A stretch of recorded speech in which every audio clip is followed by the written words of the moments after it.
agora participa dilante de meio de comunicação a situação de schimmel na guarda aqui.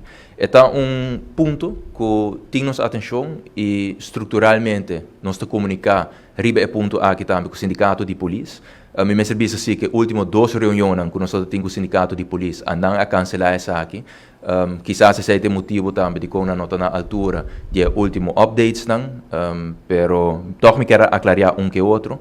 Na março que a passa tem manutenção extenso a toma lugar na guarda de polícia pela Minastraat, que não nos provoca a imagem não também.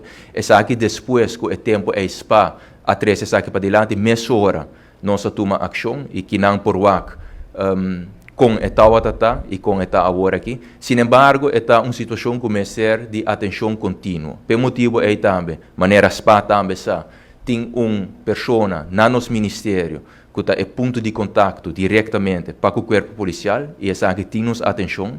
É importante para explicar que o edifício aqui não é de país Aruba, é de FCCA e por motivo é também nosso ministério, com o bedrijfsvoering de KPA, tem reunião contínua, estrutural com o FCCA também, entre outros aspectos aqui.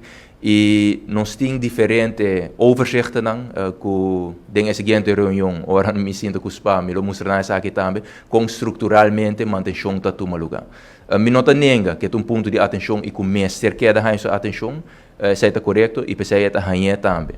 Me serviço que tem colaboração assim com o FCCA, que dentro de 2 semanas e me está imaginar que os PAM está na altura de essa aqui e por motivo é me nota compreender a reação com a bem da imprensa ayer e anteayer, pero está na altura que o FCCA vai procurar para instalar sistema de ventilação completamente novo na Vila Minastraat. Então, essa aqui, consequentemente, o mestre aliviar a situação, maneira que ela seja também em outro departamento e outra instância governamental.